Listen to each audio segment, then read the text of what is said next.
Hi, all. Thanks so much for joining us today. We have a great presentation coming up.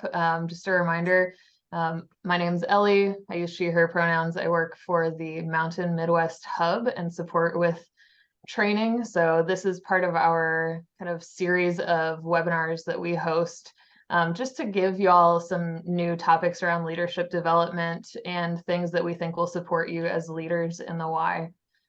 So I'm very happy to introduce Angela Cooper, who lives in the same city as me here in Omaha, Nebraska. And as the founder and CEO of Mind Power Strategic, Angela Cooper helps organizations empower, engage, and energize people. So she's got over 20 years of experience in business strategy, change management, and operational leadership. Angela has dedicated her career to shaping business environments that are inclusive, equitable spaces where everyone can thrive.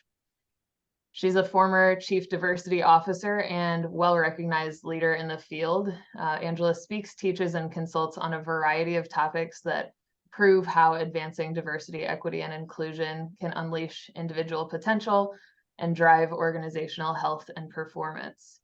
She serves as a DEI strategist, thought leader, and trusted advisor for business leaders who aspire to drive meaningful change towards a more inclusive future. I know today, listening to Angela, we're all going to gain some valuable insights and practical strategies that will empower us in our personal and professional journeys. So please help me give a warm virtual welcome to Angela Cooper here. All right, thank you. Hello, everyone.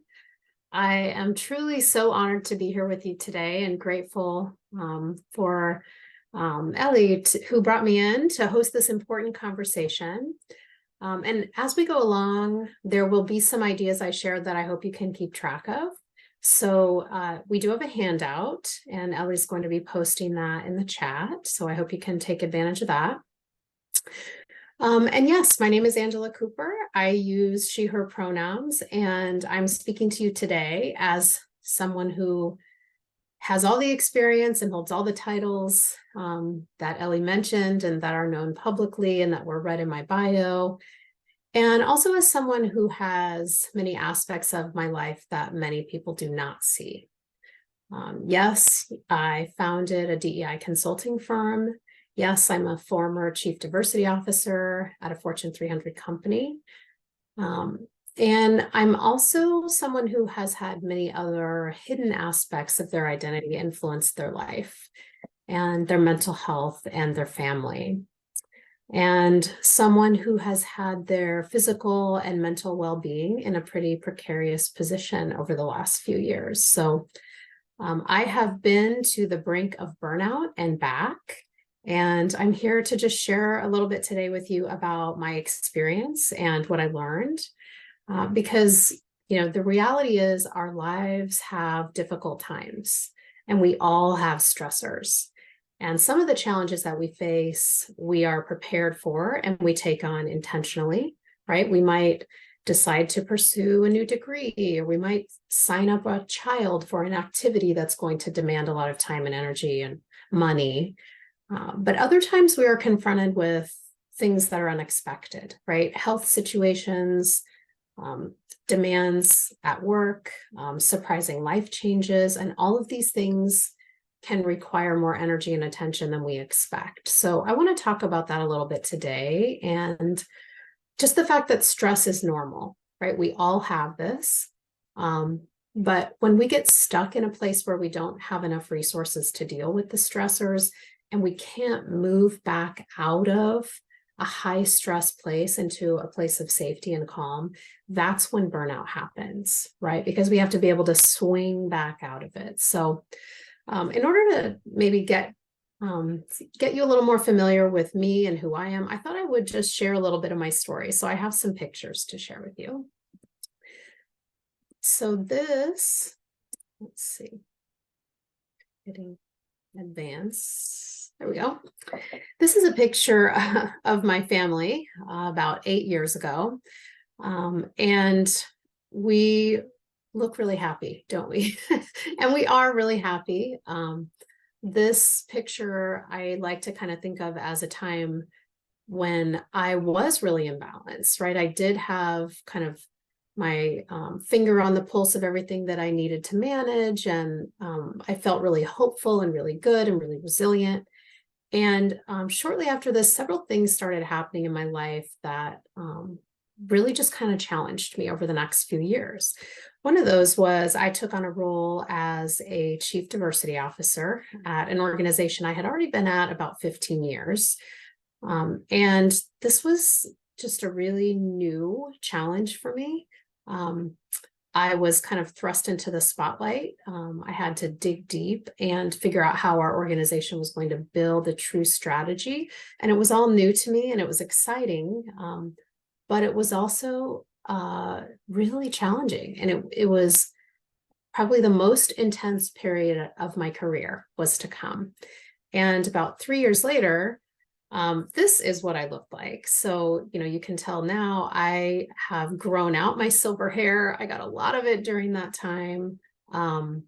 It was a period of time that I not only was pretty emotionally and mentally challenged, but also it started to show up physically for me. So I developed a unique condition that took me several years to diagnose, where I started to get pain in my forearms first, and then it traveled up both forearms and into my neck.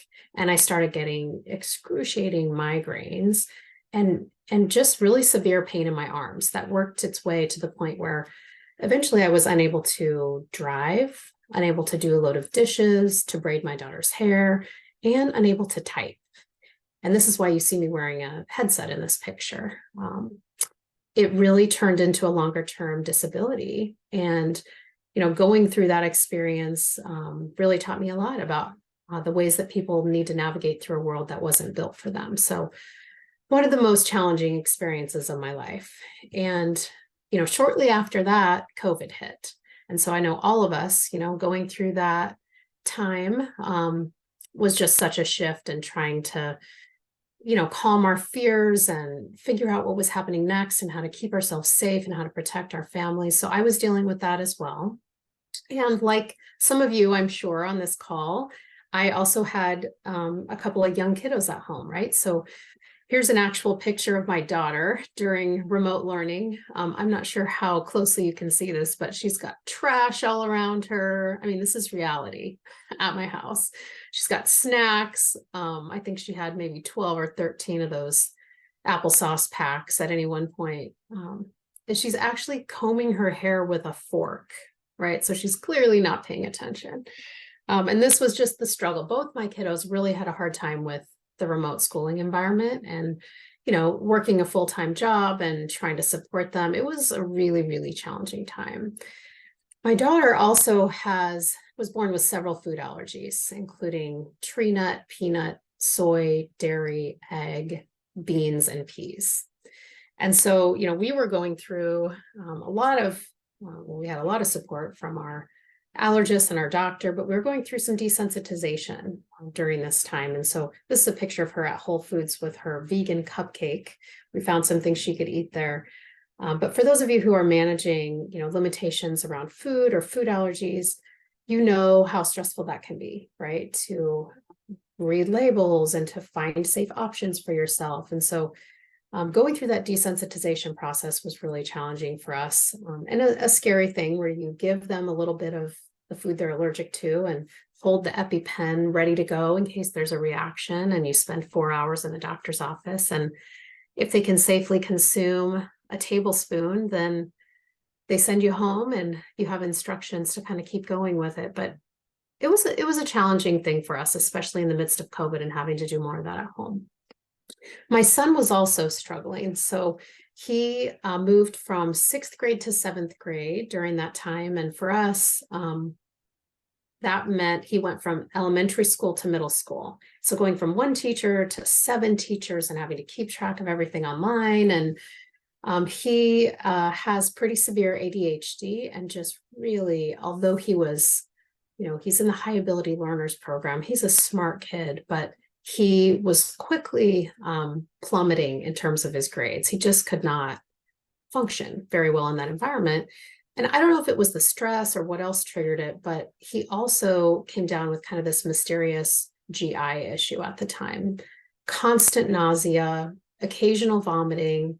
It ended up between seventh and eighth grade, he missed over 100 days of school. And we were in and out of the hospital for a number of tests and, MRIs of his intestines and endoscopies and colonoscopies and just trying to figure out what was wrong with him. And the poor kiddo was just really going through the ringer. And again, trying to manage all of this in the midst of COVID and safe hospital situations was really a challenge for us. And then in 2020, May of 2020, George Floyd was murdered. And on top of all of these kind of personal challenges that I was managing, as many of you are, from a work perspective, it really suddenly became the most intense period of my career. My work was really kind of thrust into the spotlight. All of a sudden, I was in big strategic conversations. The organization I worked for actually went through a process to change our logo. And investing millions of dollars in anti-racism, education, lots of new programs, lots of new staff, lots of new management inclusion efforts. And so it really just meant that I was working a lot more. I ended up probably for the next year working 6 a.m. to 6 or 7 p.m. almost every day. And so, it was really a hard time, and it was a hard time for my family as well, living in the middle of the Midwest. And, there's a lot of just social justice questions and a lot of personal impact that we had. And then a year later, in May of 2021, my husband was in the backyard and he fell and he broke his femur, his thigh bone. And here's a picture of him as he was recovering, and he was really a good sport about it. But he came home in a wheelchair, and it was a really challenging time. And I was, working these kinds of hours and dealing with all these things with the kiddos, and my own health really started to suffer. My arm pain was still undiagnosed. It was getting worse. My migraines were getting worse, and they were taking me out for when I would need to take a couple of days off at a time. And 6 weeks after my husband broke his leg, things were starting to get better. He moved from a wheelchair to a walker to crutches, and he fell on the crutches and he re-broke his femur, and it started all over again. Right. So, it was just a time where I feel like I was in a deep state of overwhelm and exhaustion. And then, we were a year in past the murder of George Floyd, and there were a lot of questions being raised around diversity, equity, and inclusion programs, and if they were having any impact. And the pendulum was kind of starting to swing back. And it was a really challenging time for me at work.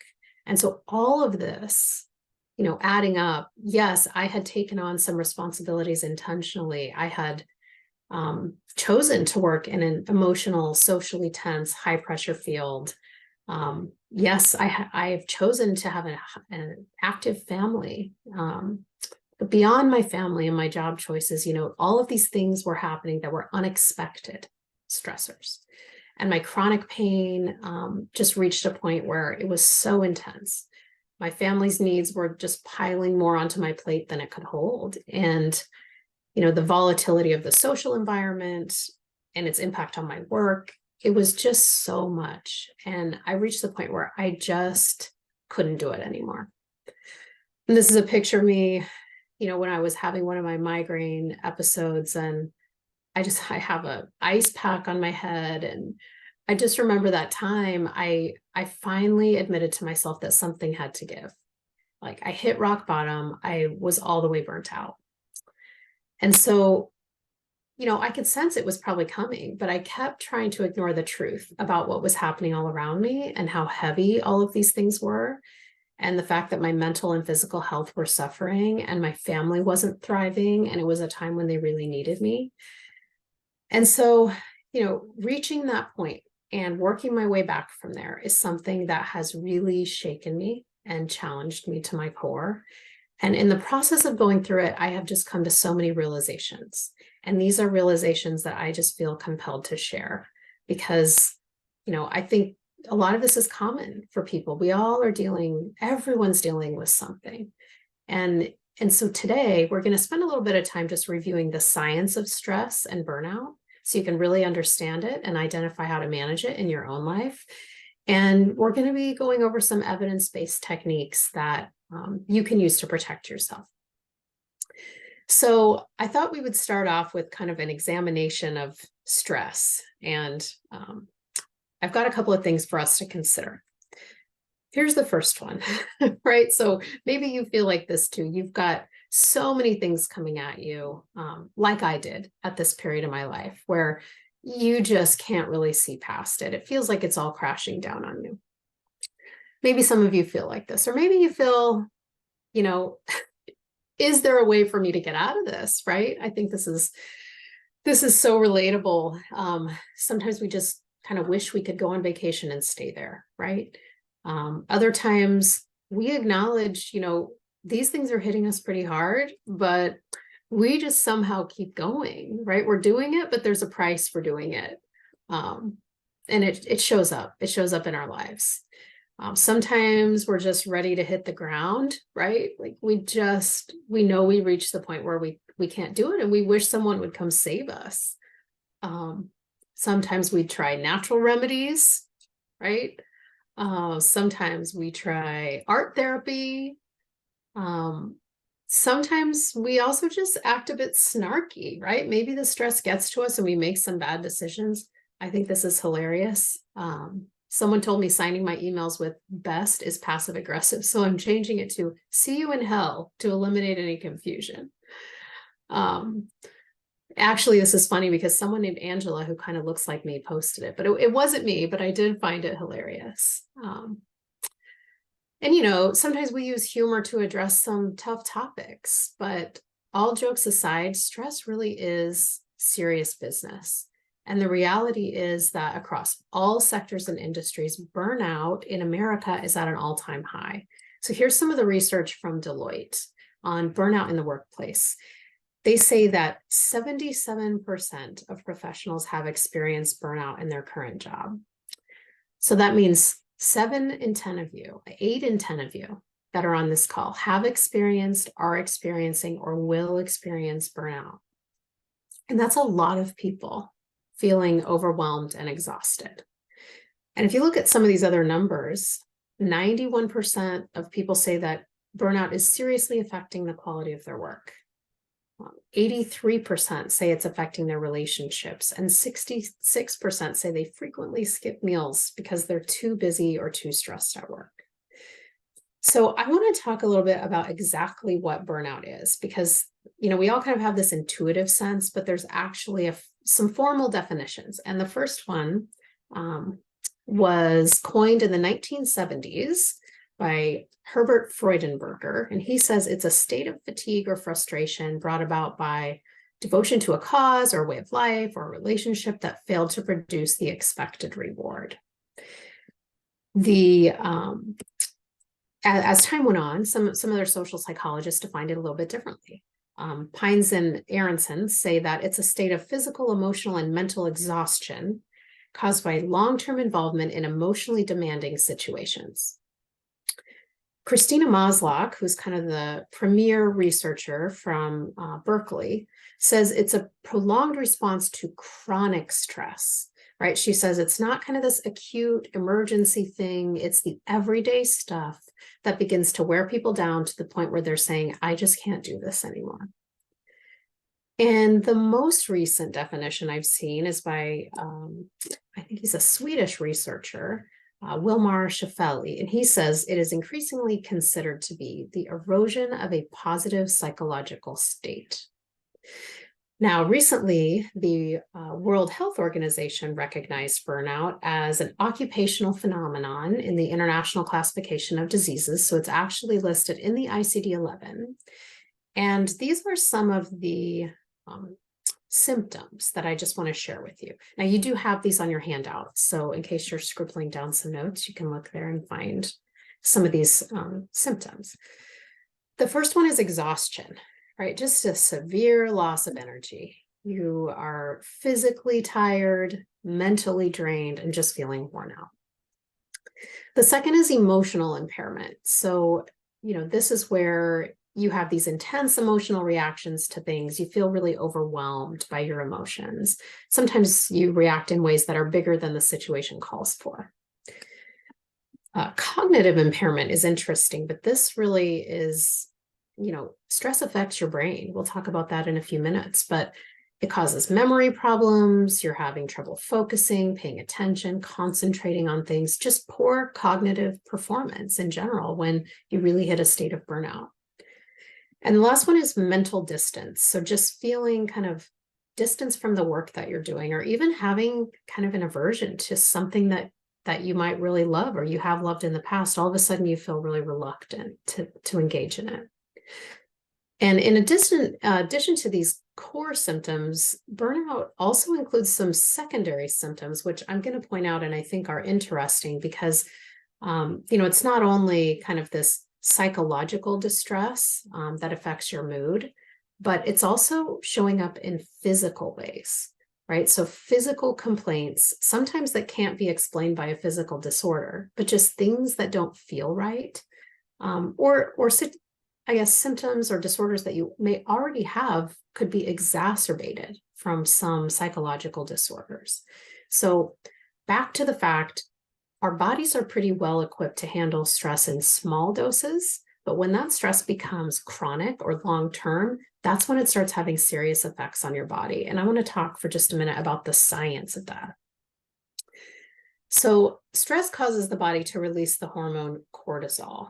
And research shows that an increase in cortisol can be linked to all kinds of negative things, right? Stomach pain, nausea, heart disease, diabetes, obesity, even the normal functioning of your reproductive system. And, when cortisol is released, it's one of the hormones that your amygdala uses to set off your fight or flight response. And when that happens, our hearts beat faster, our blood pumps harder, we breathe more quickly. Everything in our body shifts to channel our attention to what is most immediately relevant. And what's really interesting about that is to maximize your body's efficiency in that fight or flight state, your other organ systems get deprioritized, right? Which when you think about that happening long-term, that's a bad thing when your organ systems get deprioritized. But it's actually not all. Chronic stress actually changes your brain.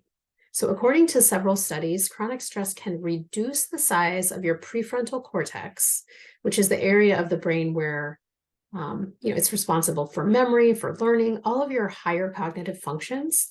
And it increases the size of your amygdala, which is back here at the base of your skull. That's what fires the fight or flight response. So,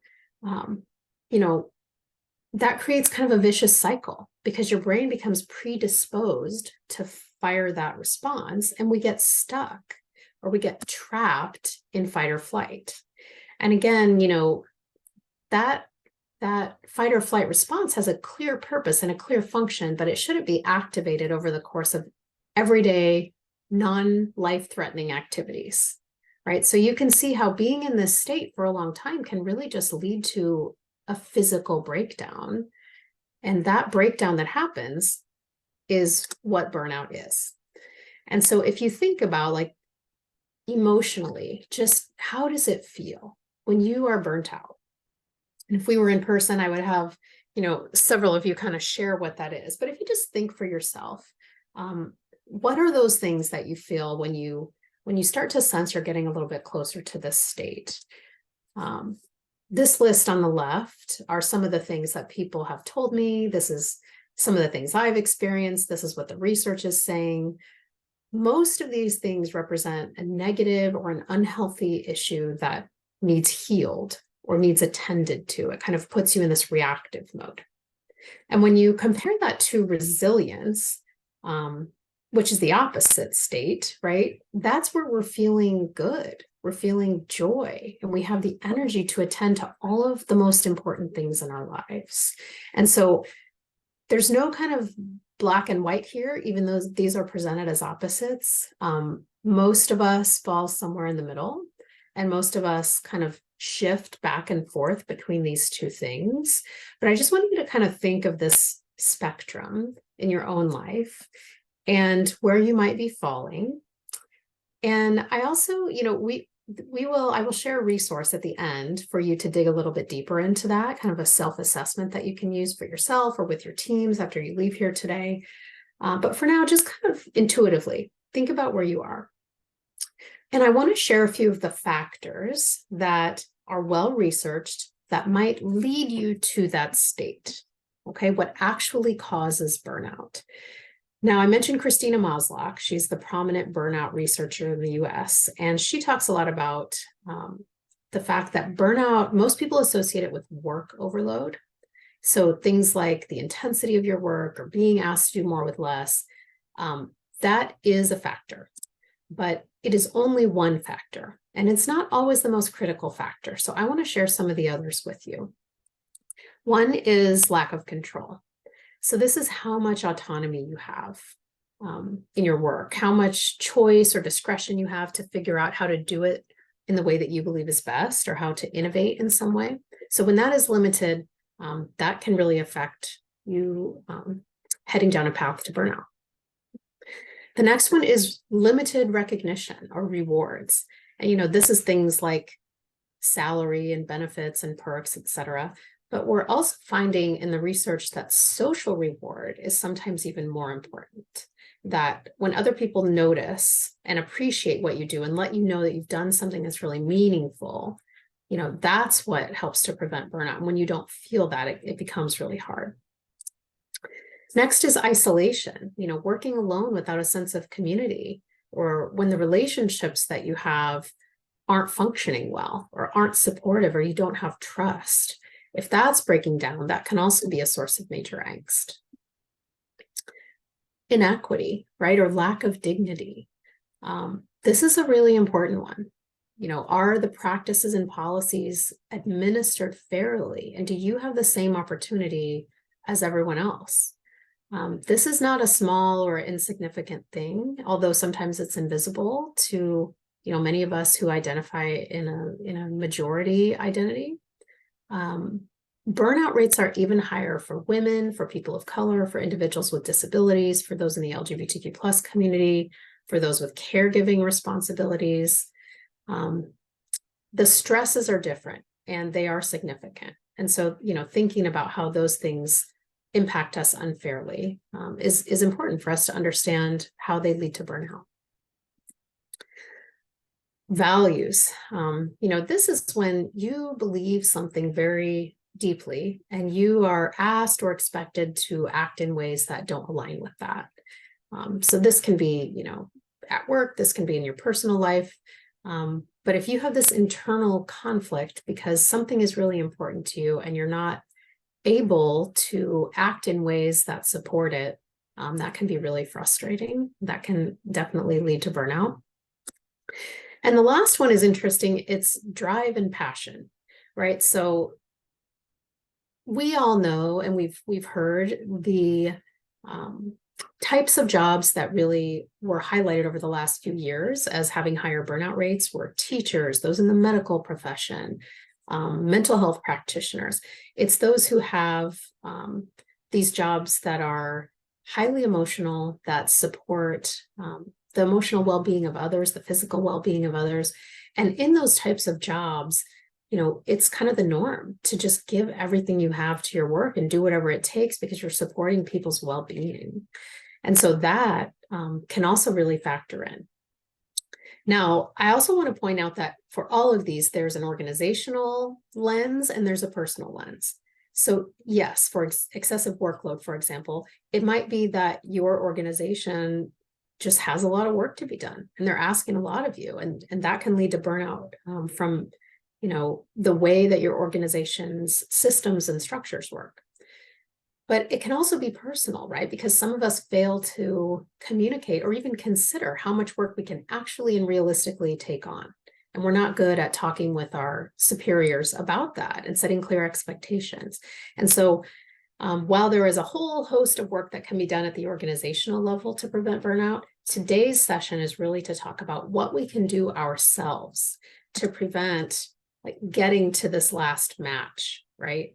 How we can sense, where are we? What is happening that is taking us in that direction? And how can we be proactive and diligent about protecting ourselves? And, when we start talking about burnout, the solution most people spout off is, well, you just need to do some self-care, right? And that is true. But when we hear self-care, often we are sold these images of ice cream and Netflix and bubble baths and massages and long walks on the beach, right? And those things are all beautiful, and we do need those things. But I am here to tell you that burnout prevention is not about something soft, and it is not about weakness. It is about your personal power to create a mindset and healthy habits that will help you thrive in all aspects of your life and really protect yourself, protect your family, protect your livelihood. And so wherever you are on this spectrum of burnout, you can start right now moving towards more resilience and just start unwinding some of those habits that might be burning you out. So I just want to share with you today the 3 things that really I feel I learned as I went through this experience myself. Because as I shared, it was my work, it was my life events, my family's events, but also my personal habits and my mindset that all added up to create my level of burnout. And I won't have time to share all the things I learned with you today, but I do want to talk about 3 of the most important truths and then share some tools and tricks and habits with you that I think you can adopt as well. So the first truth is that as humans, we ignore what we don't want to face, right? And many times we ignore what our bodies are telling us. And so I just want to do a little demonstration with you. Wherever you are, I just invite you to kind of set down anything that you're holding and get comfortable in your seat and sit with your arms at your sides. And you can leave your camera on if you want. You can turn it off if you want, but I'm going to ask you just to do something for about 15 seconds here where you close your eyes. So close your eyes if you're comfortable. And I just want you to raise your right arm to the ceiling. Okay, your eyes are closed, your right arm is up in the sky. Now, leaving your arm up, I want you to try to take your left pointer finger and touch your nose. See if you can take your left pointer finger and touch your nose. Okay, I see a few people doing it. Okay, put your arms down, open your eyes. And I just want to see if anyone knows, and I told Ellie, I can't see the chat, so I won't be able to hear as I'm sharing my screen, but you can feel free to type it in if you know. What sense allowed you to know that your arm was up and still touch your nose with your other hand while your eyes were closed? What sense was that? Because we couldn't see it, we couldn't touch it. Hopefully you couldn't smell anything, your arms up in the air. The truth is, it is something called kinesthetic awareness, right? So this is sometimes known as our 6th sense. It's how your nervous system processes the information from the environment around you and forms these perceptions. It's the same reason we use our kinesthetic awareness for when we're driving, for instance. How many of you have ever been driving in your car and your mind is on something else, and suddenly you find yourself at your destination and you have no idea how you got there? That's because your kinesthetic sense guided your movement patterns, because they become so deeply ingrained that your body was able to control your movements necessary for driving without really concentrating. And we zone out like this a lot, right? So notice even right now, what is your body doing? And are you paying attention to whether or not you're slouching, or whether you're clenching your jaw, or whether you're holding any tension in your shoulders, or whether you have pain anywhere? We all do this. We drive on autopilot and we become disconnected from our kinesthetic sense, and we become disconnected from how our bodies feel. And so, I just want to share a few simple practices with you that you can adapt to start shifting things. And these are very simple practices because they need to be easy. We need to be able to do these and recall them quickly. And these are on your handout as well. They're in the gray circles on the second page. The first one is just to soften intensity, right? So in any situation or at any moment, just pause and notice anything you are doing with a level of intensity or tension or forcefulness, or if you're holding, pain or discomfort somewhere. And if you can catch yourself doing this and pay attention to it now, before it starts really screaming at you, you can stop it from building up further, right? Just paying attention to the signals your body is sending you is the first step. Those signals of fatigue or pain or muscle tension or digestion, just don't ignore those things, right? We have a choice to listen when we get the signal the first time, or to ignore it until it gets louder and starts really screaming at us. And so I want to just have a quick conversation with you about something called vital signs. You all are in an industry, and maybe in this audience, you may be more familiar with this than some of the other audiences that I speak to, but there's really 5 primary vital signs that are indicators of our health: our temperature, our pulse rate, oxygen saturation, respiration rate, and blood pressure. And there's kind of a standard range for all of these, right? So we know our blood pressure is normal around 120/80. And we start to worry when something's outside of that range, right? We know that's an indication that something is off with our health and well-being. Now, I want to just kind of shift our thinking about this a little bit and ask, do we have some personal vital signs that we can start paying attention to, right? Because for many of us, whether, whatever kind of stress we're experiencing, when we get work or family responsibilities or health or other obligations that cause us to run short on energy or time, our life kind of shrinks down to the essentials. And we start to cut out our social activities, our hobbies, our leisure. We cross those things off our list, or we start to think of them as optional. And then if that goes on for a long time, we just adjust to life without them. And what I didn't realize when I really hit the burnout valley was that I had cut almost everything out of my life that brought me joy. I really didn't invest in those things anymore. And when you think about all of the things that you do, whether, you have hobbies that you love, or you create things, or you love the arts, or, you have people that you are around that really lift you up. Whether you take some time to really relax in ways that feel rejuvenating to you, or whether you bring things in your life that make you laugh intentionally. In the same way that these medical vital signs are present, I think we can consider what are the things in our lives that are there that are really life-giving to us, where when they're missing, when something goes outside of a normal range and we can notice that, we can say, you know what, I haven't done any of these things that are life-giving to me in a really long time. That is a sign that we are on a path straight to burnout. So I don't think we're going to have time to stop and chat about this or talk about this today, but there is a place on your handout above the circles. And I just want you to either, if you can edit it, or if you are taking some notes, and maybe even as a follow-up, make time to identify what those things are for you. And think about how you can start to bring those into your life if they're missing, and how you can pay attention to these things that are so vital to keep us out of burnout and out of getting stuck in that really challenging place. Now, I want to talk a little bit about emotions. Does anybody know this character? He is one of my favorites. His name is Spock. He's from Star Trek. And if you know Spock, you know that he's actually half human and half Vulcan, which is a race that values logic above everything else, right? Vulcans do not feel emotion.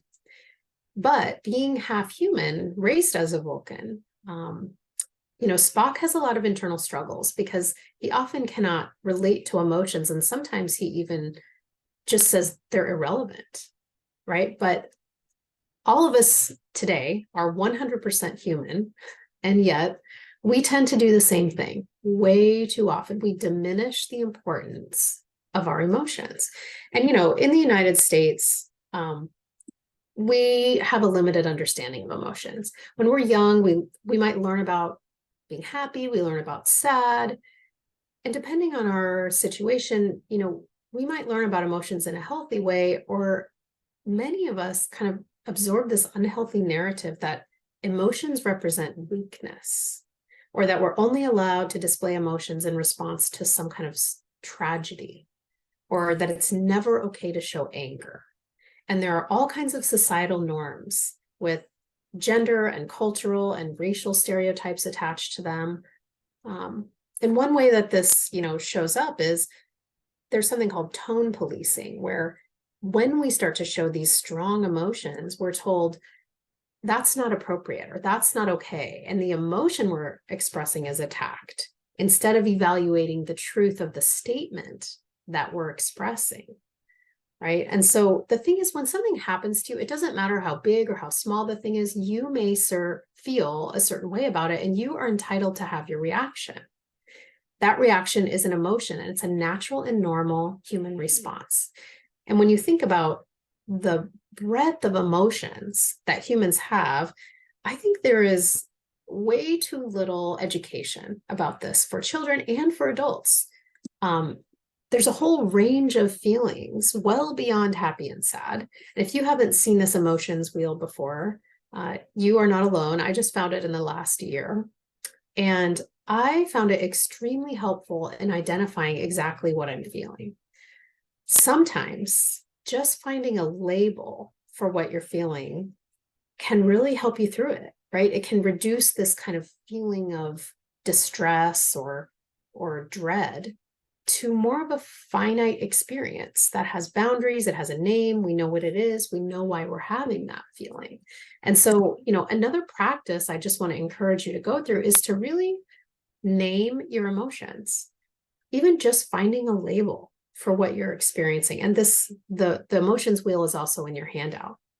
But learning how to do this is really important. And there are some really great resources if you want to dig a little bit deeper into this. My favorite researcher is Susan David out of Harvard Medical School. Highly recommend following her work. I think she gives away so much valuable information. Follow her on LinkedIn if you're on LinkedIn. She talks about emotional agility, and she says emotions are actually signals. They're actually a source of intuitive wisdom. And they're signals that we can use to understand what's happening around us, what our values are, what our needs are, and to decide who we want to be as we respond to any situation, right? How do we want to react in alignment with our values? And she says some of the most valuable emotions are those ones we typically consider bad, right? So she talks about anger, and she says anger can be a sign that one of the things that matters most to us is being threatened. And so it helps us identify what we care about. And she says one of the other most powerful, most useful emotions is resentment, because resentment tells you where your boundaries have been violated. And then you can decide to do something about it. So if you're starting to feel resentment, notice that that's a signal, right? Ask yourself, well, why am I feeling this way? Because have I overextended myself, or has someone stepped across a boundary that I'm using to protect my time or energy or happiness? But to gain this kind of wisdom, we have to stop trying to force out what feels uncomfortable, and we have to kind of start opening up to it. And one of the ways we can do that is with self-compassion. So I mentioned Susan David. Another one of my favorite researchers is Kristen Neff. She's a researcher around self-compassion. And she says, we have to recognize that because we're all human, we are all going through some kind of suffering. And often we beat ourselves up for that. But that suffering and failure and imperfection, these are all part of our shared human experience. If you think of the person you love the very most in your life, and you imagine they failed at something, and if you see yourself, comforting them with kindness and compassion, we do that for the people we love. But we need to give that kind of warmth and caring and kindness to ourselves in the same way. When we go through hard things and when we experience the emotions that naturally come with that. And so, another practice I just want to encourage you to adopt is when you sense you're suppressing some uncomfortable emotion, just remind yourself, I've named it. I think I know what this is. And it's actually normal to feel this. How human of me. And then, you can ask, what is that feeling telling me? And how can I honor my needs and my values as I decide what I want to do next because of what's happening and because of how I'm feeling? So, this is the first truth I want to share with you. Ignorance is not bliss. It does not serve us well to ignore the signals that our body sends us, whether that is physically or mentally or emotionally, or to deny the difficulties that we're facing. We need to pay attention to how we feel. We need to notice our vital signs when we're starting to get off track. We need to recenter our well-being. And so you can only do that if you notice and admit to yourself that something might be off, okay? So now, on to the second truth. We talked a little bit about how passion and drive can lead us into the burnout danger zone. And I want to talk a little bit more about this in terms of energy, right? Because a lot of times when we talk about well-being, we talk about physical or mental well-being, we don't necessarily consider our energy. And so I just would invite you for a moment to just kind of scan your body and think about how you're feeling energetically right now, right? Where is your energy on a scale of 1 to 10? Just think about that. And think about how your energy changes depending on what happens to you, right? How might it change if your favorite song came on right now, or if you saw your favorite person walk through the door? Or how might it change if I said, we're going to spend the next 3 hours doing long division, right? Surprise. We have good things that happen and bad things that happen that shift our energy throughout the day. And various things drain us and various things renew our energy. And a lot of times we don't acknowledge that. We just keep pushing regardless of where our energy levels are. So I want to share a couple of things with you that we know instinctively about energy. They're logical things, but we ignore these truths, right? Our energy is limited. And when we push past that limit, things start breaking down. Yet how often do we keep going as if we have endless amounts of energy? Our energy shifts in relation to what we experience, right? How often have you been through something really draining, and yet afterwards you ignore the fact that your energy is totally depleted and you just keep going? It's easy to waste. It's easy to spend your energy just like you spend your time or just like you spend your money on things that don't matter the most to you. And it's really important when it is low that you refuel yourself. You have to find ways to regenerate it. And I just want to share a really simple kind of energy management practice that you can use throughout your week or throughout your day. This is something that you can apply as you're, say, pulling out your planner, right? So let's imagine you're thinking about your day or your week ahead. The very first thing you need to do is notice where your energy is right now. You have to believe it's important for you to keep tabs on how your energy feels, and you have to honor the reality of where you are, right? And then what you can do is you can anticipate when your energy is going to be low because of what you're going to go through. Now, you can't always know everything that's going to come at you, but you can look at your day or your week or your planner, and you can say, well, I know that I'm going to have this tough conversation today, or I'm going to have to do a lot of deep thinking strategically, and that's going to really just deplete me. And you can sense what the most draining experiences are that you might face, right? So kind of get real with yourself about what those things might be.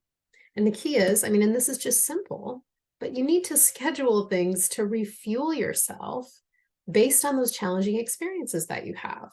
So whether, you have to have a hard conversation or build out a complicated mental plan, plan what feels good to you to rejuvenate your energy, either right before or right after, right? Plan to take a quick walk, plan to meditate, call a friend or put on your favorite playlist. There are simple, easy things you can do as you look at your week or your day and plan to refuel when you need to. And I just think this is so important to shift our thinking, because we pay attention to how much time we have, and we don't necessarily pay attention to how much energy we have to give. So this is a fundamental mindset shift we need. Okay, so that's the second truth. Passion is dangerous. And the third one was really probably the most hard for me to admit to myself, and that's the fact that unworthiness is really at the heart of burnout, right? This is about, are we honoring ourselves through all of the difficult things we're going through? Are we putting ourselves at the top of our to-do list, or are we putting ourselves at the bottom? Burnout happens because we put ourselves and our own well-being last. And we don't believe we deserve to feel good before we help everyone else, right? So I want to talk about one of the things that really drives this, that maybe some of you can relate to. I certainly could. So for me, this is rooted in perfectionism. And the interesting thing about perfectionism, if there are any perfectionists here today, is that it's not really driven by the pursuit of doing something perfectly. It's really driven by fear. It's driven by fear of failure and fear of the emotions of shame and blame and judgment. We don't want to feel those things. So we do everything possible to try and avoid those unpleasant feelings. But letting go of that, learning how to move past perfectionism, is really an important technique, a mindset shift that can help protect us from burnout. Because think about, perfectionism constrains us and it holds us to this place where we have to give so much energy to present this flawless version of ourselves. And I want to give you a couple of practical tools, because it's easy to say, oh, well, I'm a recovering perfectionist, or I'm moving past that. But there are some questions and some techniques we can use. And one of my favorites is called satisficing. Now, this is when it applies to decision-making, and it refers to a decision-making strategy where we aim to meet a good enough standard instead of a perfect standard. We set criteria. We say, when the stakes are low, when it's not really important that I make a perfect decision here, I'm going to understand what the criteria is for me to make a decision, and I'm going to select the first option that meets that criteria. So this allows us to make decisions faster. It is opposite of maybe maximizing, where we seek the absolute best outcome all the time. Sometimes we just give so much time and energy to making a decision, right? Right here, me, I do that all the time. So, for example, you can use satisficing when, say, you need to buy a new leash for your dog, right? You can evaluate, this is a pretty low stakes decision you need to make, right? It's not life or death. You can spend a lot of time researching every option, reading all the reviews, comparing all the prices to find the absolute best leash on the market, right? But instead, if you just identify, what are the essential criteria I have to have? Does it have to be a certain strength or a certain length? Or do I need something about this, that's retractable? How much am I willing to spend? Identify just the must-haves, and then use that in order to, allocate. I'm going to maybe spend 15 minutes on this. And if I start to go past that, I'm going to recognize I'm giving way too much time to this. I know what I need. I'm going to go out and look at the options. I'm not going to overthink this, but I'm going to make a selection as soon as I find something that meets all my criteria. And when you start to learn how to do this and kind of learn to trust your instincts about what is the best decision here, do I need to be giving so much time and energy to my decision making? Or can I just learn how to maybe learn and get better at this instead of forcing myself to make a perfect decision all the time? Now, the last piece I want to leave you with is something around learning how to do something I like to call strategic quitting. And I think quitting is way underrated, right? This is when you are carefully and thoughtfully recognizing when you let go of something that is not going in the direction that you sense it needs to go, it reduces all the bad outcomes that can happen, right? You're having the courage to step back from something and say, this just isn't working anymore. You're freeing up your resources so that, you can spend your time and energy towards what matters most, right? When you quit something that's not working, then you're shifting your energy to something that has a higher potential for success. You're letting go of those things that are weighing you down mentally and emotionally and saying, okay, I'm struggling with this because it's not working anymore. How can I shift my energy to something that is going to work? It's higher integrity when you can, look at something that's not working, admit it, face the reality of it. And especially when you can speak up about that, you're probably noticing something that others have noticed as well, but they haven't mentioned. And so when something's going in a direction that's just sucking up too many resources or not working anymore, or just is stuck, it's a really high integrity, courageous move to think about the long-term value of walking away from something, even if you've put a lot of time and energy into it, right? That's called the sunk cost bias. I've given so much to this already. I need to step back from it. And it's hard. It's painless. It's liberating to let go of something that, doesn't really matter. When it's a big, hard decision, you put a lot into it, that's hard. But I have some ideas for you. And we're almost out of time today. So I'm going to be wrapping up here, but I do want to show you on your handout, you have a whole list of questions that you can ask yourself in personal situations and professional situations to help you decide what can you walk away from. And when you decide that, you have to say no to something, I'll just leave you with kind of 3 things to consider. In order to set a good boundary, I like to think about, is it not necessary by me? Could I give it to somebody else? Do I personally really need to do this, or can I delegate it? Is it something that needs to happen now? Or what would happen if I put it off until tomorrow or next week? What would that allow me to do instead? Or do I really need to do it at all? What happens if I run an experiment and just don't do it? Right? So think about not me, not now, and not needed. And remember that when you set a strong boundary and when you let go of something that you've been doing for other people, they might not like it. And you can expect that because they might have been benefiting from you not having a strong boundary. But it's your job to patiently and lovingly withstand when you set those boundaries. And if you need some affirmations for yourself, I'm just going to kind of reference a couple of things for you to take away here as we wrap up in these last couple of minutes. On your handout, there's a whole list of affirmations that you can use. These might seem kind of cheesy to some folks, but they are scientifically proven to work to boost your self-esteem and your mood and even your potential to achieve success. So take a look at those. I encourage you to consider a few that might work for you. If you need something deeper, here's another practice I really love. It's called RAIN from Tara Brach. There's a radical self-compassion meditation and some other tools she has, and I highly encourage you to look those up. I really love this. This is something that really helped heal me. And my very favorite is something called hands over heart, because there are really no hacks for burnout prevention, but this is as close as you can get, right? This is my favorite practice. I use it very often, almost every day. You just place both hands over your heart, and scientifically, it calms your nervous system in the same way as when you get a hug. The same part of your brain lights up. They've measured this. And so all you have to do when you notice you're under stress is take 2 or 3 deep, satisfying breaths, gently place 1 or 2 hands over your heart, right? And just sit there for a moment. Even a few seconds helps. And if you can add in one of those affirmations, that makes it even more powerful. It just rewires your brain.